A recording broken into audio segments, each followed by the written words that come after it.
Eu vivi isso na prática. Foi eu que construí a primeira calça comprida para mim, foi eu que construí. Foi eu que construí a primeira sandália. Foi eu que construí o primeiro calção para jogar bola para mim. Foi eu que construí o primeiro colchão de mola. Eu construí para minha casa. De modo que a Escola Parco me ofereceu todas essas potencialidades. Não sei se dá para ver essa pintura, ainda tem aqui. Nerivaldo, Nery, 18/12 de 64. Fiz o álbum na técnica de encadernação e depois a pintura, né? Tudo foi confeccionado por mim. Aqui deve ter algumas fotos ainda do tipo da escola. Isso aqui quando eu estava começando a fazer um trabalho de modelagem, essa máscara aqui, e tinha uma vantagem muito grande que nesta época, todos os visitantes que vinham para a escola, iam visitantes todo o país, né? Eles faziam outra escola de outros estados e tal, aí tinha que me ver trabalhando no barro.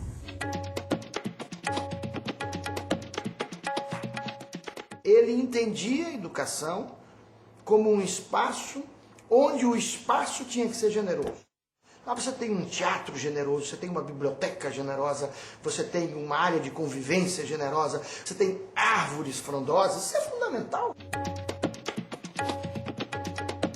A ideia de Anísio é que nós, essa geração nova que aparecia naquela época, tivesse contato com, inclusive, a construção e a instalação do edifício para colaborarmos na pintura de painéis. Aproveito esse momento para lembrar de que esses 500 metros quadrados executados por essa geração representa talvez o maior, pelo menos em superfície, maior experiência plástica, pelo menos na América do Sul.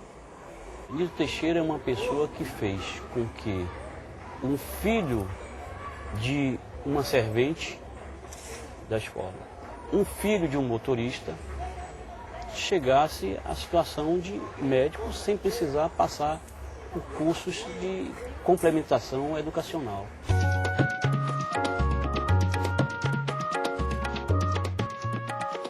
Sou a caçula de 8 filhos.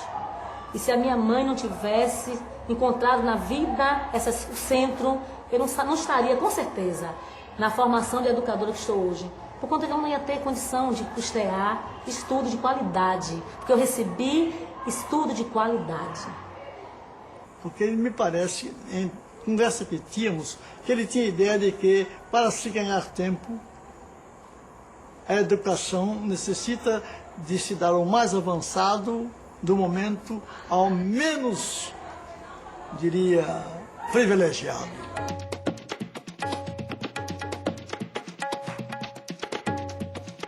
Que a gente aqui não sentia falta de nada. Os nossos pais só se preocupavam em vir matricular a gente. A gente não sabia quanto custava um calçado, quanto custava uma farda, quanto custava uma merenda. Se a gente estivesse doente aqui, nós iríamos para o gabinete médico, trazia a receita para a dona Carmen Teixeira, ela mandava comprar o remédio imediatamente, então a gente só tinha tudo de bom. E hoje, sinceramente, eu sinto aquela coisa por isso aqui. Para mim, depois da minha família, é isso aqui para mim. Nós tínhamos conta bancária, onde nós exercitávamos, nós tínhamos nosso gerente, tínhamos o cheque, né, o talão de cheque, e nós fazíamos a transação bancária como se fosse adulto lá fora. A gente depositava o dinheiro e aí saía dando cheque. Eu dava às vezes 2, 3 reais, essa ia dava 50 centavos, 20 centavos, e aí o dono ia e recebia no banco. Era tudo feito pelo aluno. Então é uma escola que realmente tem que ser valorizada.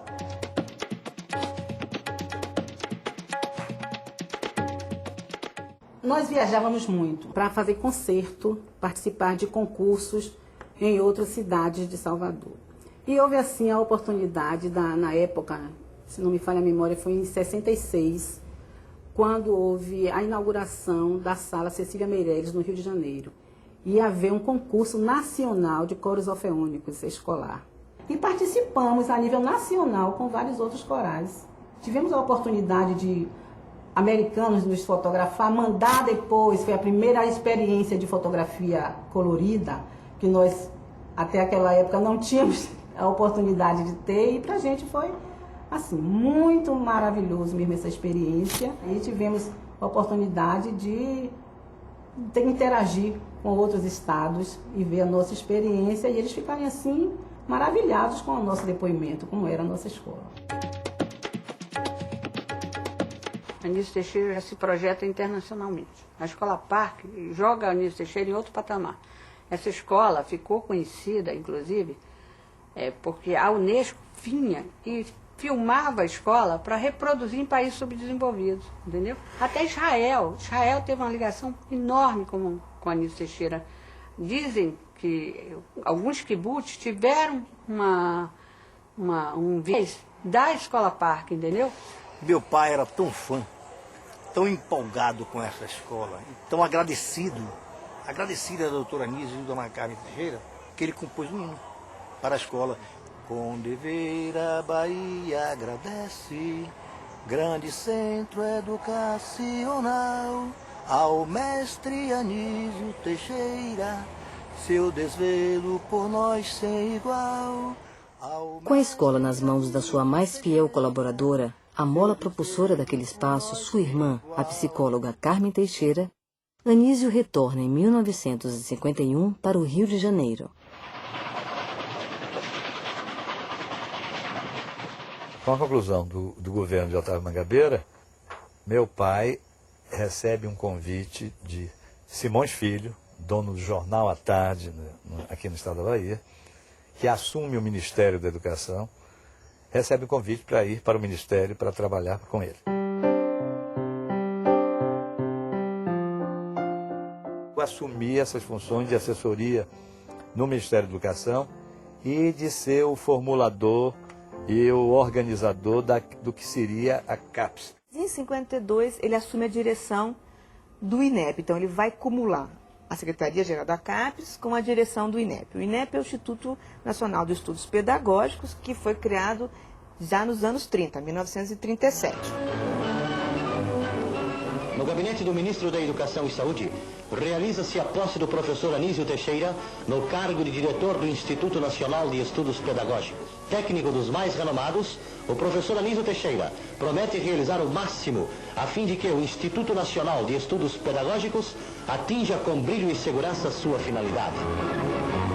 Mas também nessa década de 50, o Anísio ainda vai criar, em 1955, o Centro Brasileiro de Pesquisa Educacional, conhecido por CBPE, que vai ser ligado ao INEP.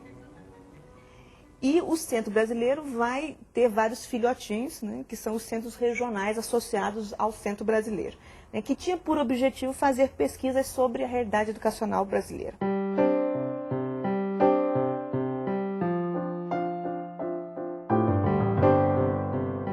Então, os anos 50 é a década em que se vai discutir qual que é esse projeto de educação nacional. Anísio não abdica de suas ideias em defesa de uma educação laica e para todos, provocando reações muito fortes, principalmente e novamente por parte da Igreja Católica, gerando o famoso Manifesto dos Bispos, que exigia, entre outras coisas, a demissão de Anísio da direção do INEP. Então, meu pai passou a sofrer assim uma oposição sistemática, e mais do que sistemática, pressão mesmo junto aos poderes constituídos, no caso ao próprio presidente da República, o Juscelino Kubitschek, no sentido de ser essencial a demissão de meu pai, sob pena de se abrir a perspectiva de um total caos na educação brasileira com a implantação de um modelo comunista de educação. Modelo esse que meu pai, na intimidade, ria com muita frequência e dizia que era um dos poucos sistemas educacionais que ele não conhecia, era o sistema educacional comunista. Ele achava que não cabia essa coisa de nenhuma renúncia, quando muito aceitar a admissão, mas não renúncia. E se manteve no cargo. No se manter no cargo, ele angariou assim, uma solidariedade manifesta e presente de toda classe intelectual representativa mesmo. Também nos anos 50, publica Educação Não é Privilégio e Educação e a Crise Brasileira. O lazer dele era ler. Ele já acordava com o livro, dormia com o livro aqui, entendeu? O livro era embaixo do braço, no sítio estava com o livro, com os meninos era sempre com o livro, mostrando um livro. Não era de nadar, porque não sabia. mas gostava muito da água, admirava muito a água e não tinha, por conta de não nadar, nenhum perfil fóbico, não, de ter maiores cuidados. Não, ao contrário, às vezes até fazia estripulias.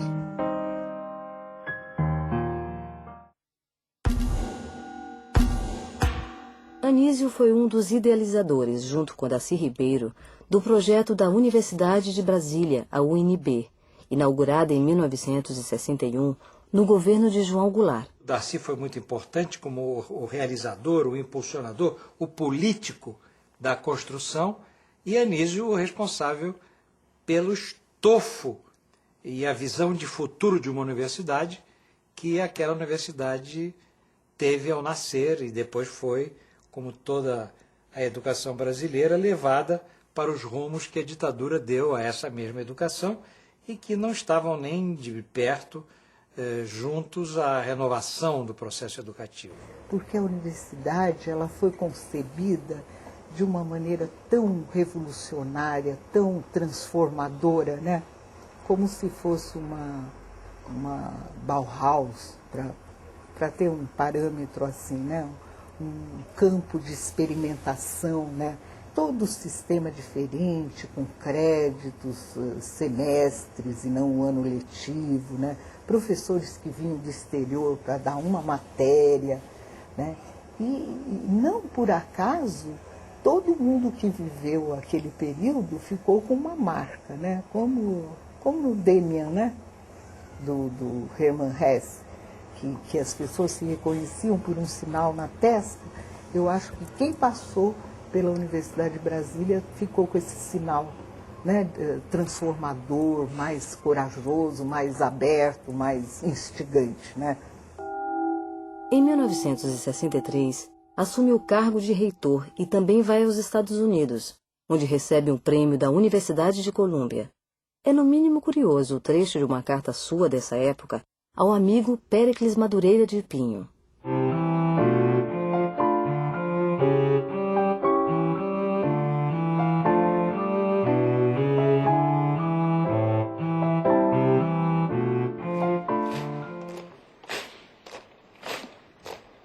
Vem o golpe de 64 e o Brasil entra no chamado Anos de Chumbo. Meu pai sai da universidade, não pela porta do fundo nem da frente, sai com a universidade literalmente ocupada por cavalaria, invasão com tanque. Foi realmente uma operação de guerra. Esperavam encontrar talvez uma resistência de coquetel molotov ou alguma coisa desse porte, porque a universidade foi cercada e invadida de uma forma estúpida. E as prisões foram imediatas e coisas que tal. Ele não chegou a ser preso, mas foi imediatamente levado para um interrogatório, um IPM, daqueles bem desconfortáveis, de ficar quase 24 horas sem descanso. Entra uma equipe, pergunta, entra outra equipe, pergunta. E as perguntas eram todas centradas em torno das possíveis relações dele com o mundo comunista. De novo o exílio, só que dessa vez parte para os Estados Unidos, onde o seu prestígio, ironicamente, nunca foi abalado.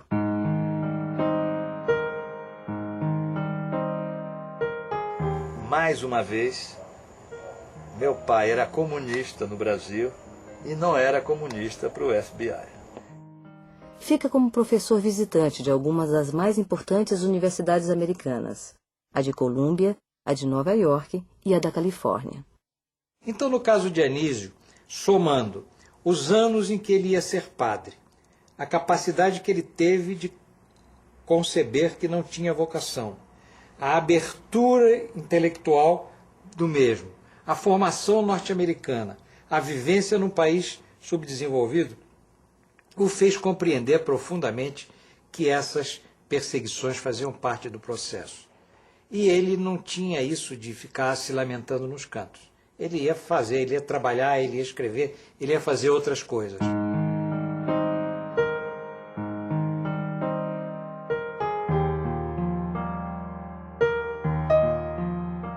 Na sua volta ao Brasil, torna-se consultor da Fundação Getúlio Vargas e dedica-se à literatura, organizando coletâneas e reeditando antigos trabalhos seus.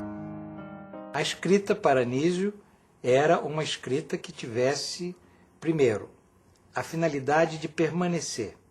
Segundo, a finalidade de analisar. Terceiro, a finalidade de que aquilo pudesse ser distribuído para a leitura de outros.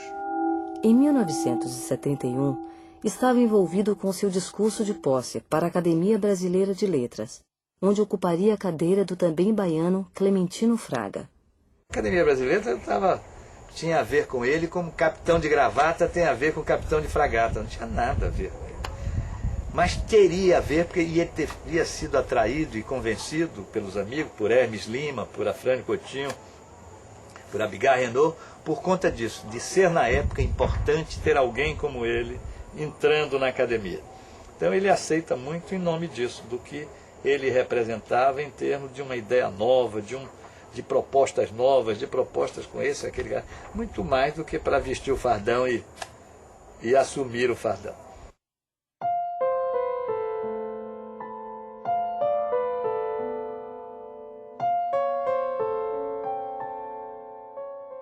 Quando o Brasil é surpreendido com a sua trágica e misteriosa morte.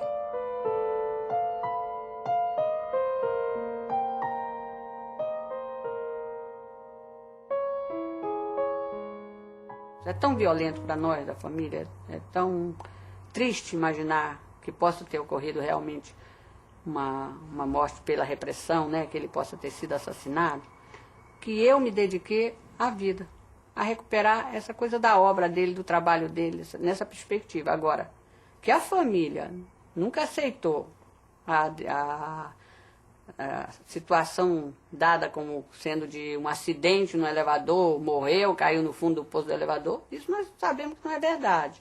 Também nós não temos a certeza, não temos provas de que não foi assim.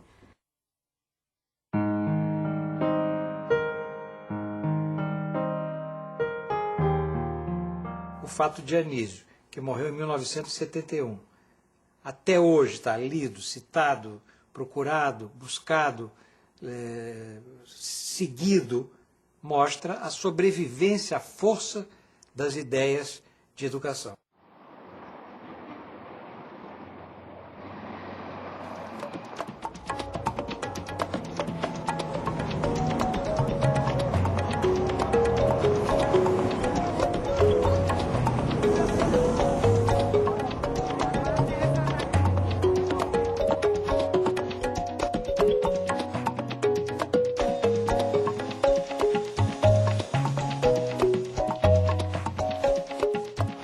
Porque isso aqui é mais do que uma faculdade para toda essa comunidade que vive aqui. Por quê? Porque hoje no Brasil não existe uma escola igual a essa, para dar essa condição que dá essa área daqui. Quando eu cheguei aqui em 58, só existia só esse pavilhão. Hoje são 7 setores, 7 pavilhões que nós temos aqui, que é o setor de artes, é o setor de educação física, é o teatro, a biblioteca, o setor de informações, a administração e a cantina. Aí nesse momento agora está acelerando a massa para poder vir a fermentação lenta.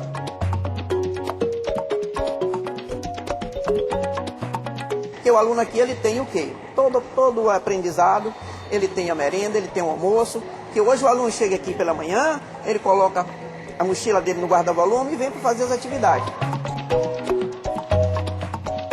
Toma banho, almoça e daqui já vai para as escolas clássicas. Os que estão nas escolas clássicas, vêm para aqui.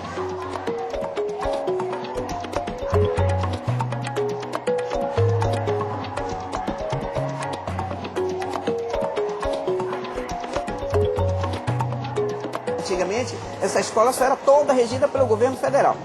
Aí depois passou, porque o espaço era do Estado, passou-se para o Estado e a coisa ficou bem diferente, mais difícil, porque realmente manter isso aqui é muito caro.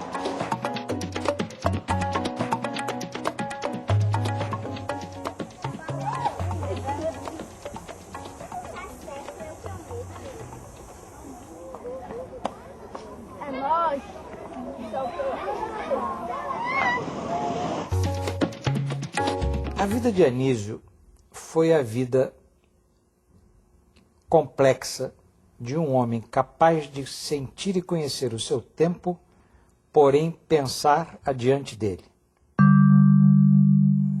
Ele é o poder do homem do Nordeste. É a essência, o intelecto, a alma e a revolução no sentido maior da palavra. Vou fazer das palavras de Jorge Amado minhas palavras. Anísio foi o mais modesto dos grandes homens, o mais simples, o que menos desejou para si próprio, o mais ambicioso, porém, em relação ao Brasil e ao homem brasileiro.